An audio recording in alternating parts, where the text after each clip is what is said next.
प्रणाम करती हूँ अपने गुरु महेश्वर शिव के चरणों में। माता भवानी के चरणों में मेरा प्रणाम है। इस कालखंड के प्रथम शिव शिष्य साहब श्री हरिंद्रानंद जी के चरणों में मेरा प्रणाम है। शिव शिष्य परिवार की शक्ति दीदी नीलम आनंद जी के चरणों में मेरा प्रणाम है। शिव गुरु कारवां के माध्यम से हमसे जुड़ने वाले, हमें देखने वाले आप सभी को मेरा प्रणाम है।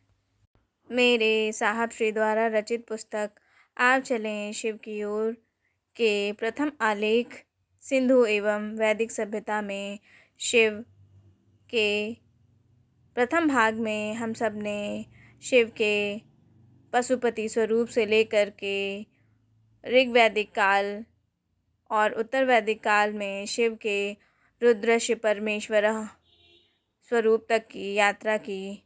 अब आगे बढ़ते हैं। अथर्ववेद में रुद्र का एकाकार महादेव के रूप में हो गया। यही रुद्र परमेश्वर परमपिता हो गए। सा रुद्रः सा महादेवः रुद्रः परमेश्वरः।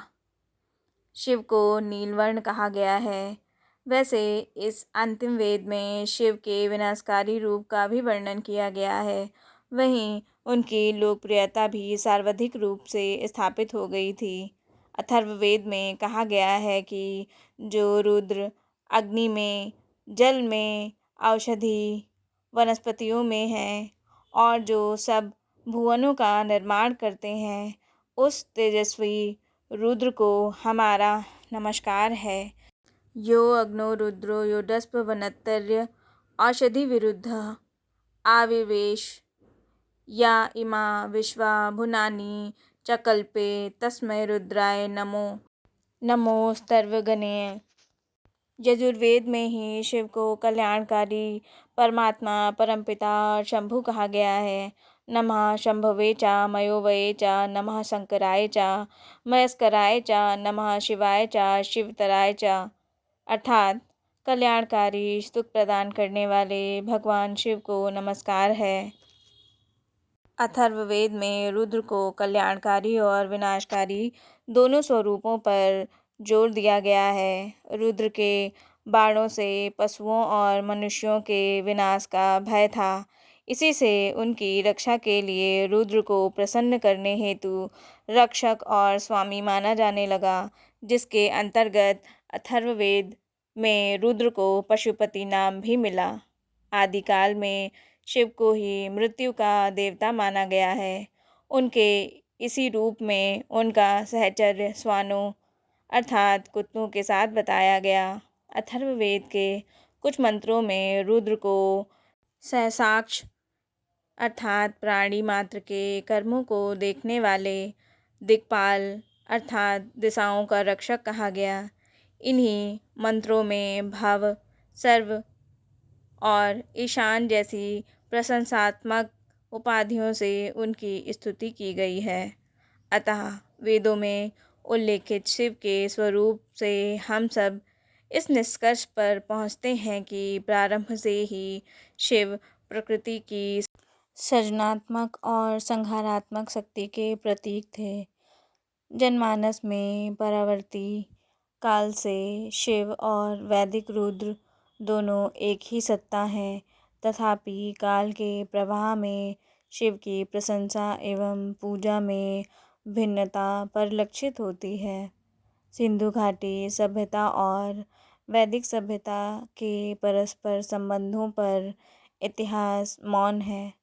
परमपिता परमेश्वर महेश्वर शिव पशुपति के नाम से पूजे जाएं या फिर रुलाने वाले रुद्र के रूप में उनके सभी स्वरूपों में मानव कल्याण कहीं न कहीं अंतर्निहित रहा होगा। ऋग्वेद 191वां सूक्त।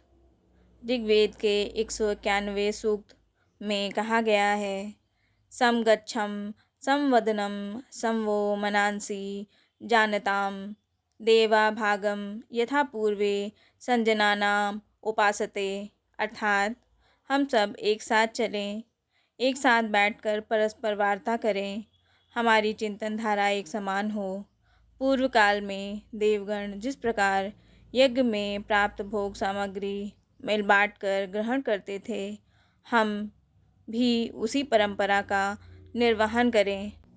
समानो मंत्रः सीमितः समानी समानं मनः सह चित्तमेषां समानं मंत्रमभिमंत्रणे व समानेन वो हविषा जुहोमि। अर्थात हमारा मन एक समान हो, मंत्रणा हेतु हमारी सभा एक हो, एक ही विचार हमारे मन और चित्त में संरक्षित हो।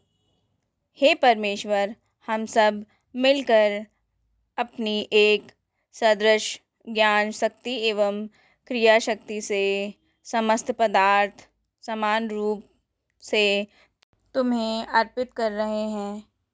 समानी वा आकुतिः समाना हृदयानि वा समानमस्तु वो मनो यथा वा सुसहाति।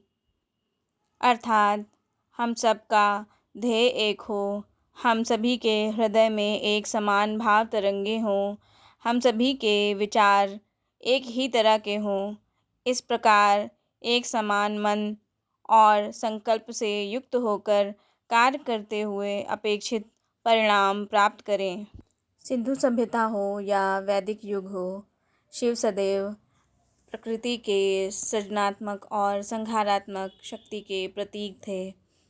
सिंधु सभ्यता में उन्हें पशुपति के रूप में पूजा गया और वैदिक युग में उन्हें रुद्र के रूप में। उत्तर वैदिक काल के आते आते वही रुद्र परमपिता परमेश्वर, महेश्वर, शिव, शंकर आदि नामों से जाने गए और पूजे गए। चाहे पशुपति के रूप में सिंधु सभ्यता हो या वैदिक युग में रुद्र, शिव के सभी स्वरूपों में कहीं न कहीं मानव कल्याण निहित था। इस पुस्तक में वैदिक मंत्र हैं। वैदिक मंत्रों के उच्चारण में यदि कोई त्रुटि हुई हो तो मैं इसके लिए क्षमा प्रार्थी हूँ। पुस्तक के अगले भाग का वीडियो महाशिवरात्रि के बाद आएगा। महाशिवरात्रि की आप सबको अग्रिम शुभकामनाएं। वीडियो को लाइक, शेयर और सब्सक्राइब करें, जिससे मेरे महादेव और मेरे साहब श्री की बात दूर दूर तक लोगों तक पहुंच सके, लोग शिव के गुरु स्वरूप से जुड़ सकें। आप सभी को मेरा प्रणाम।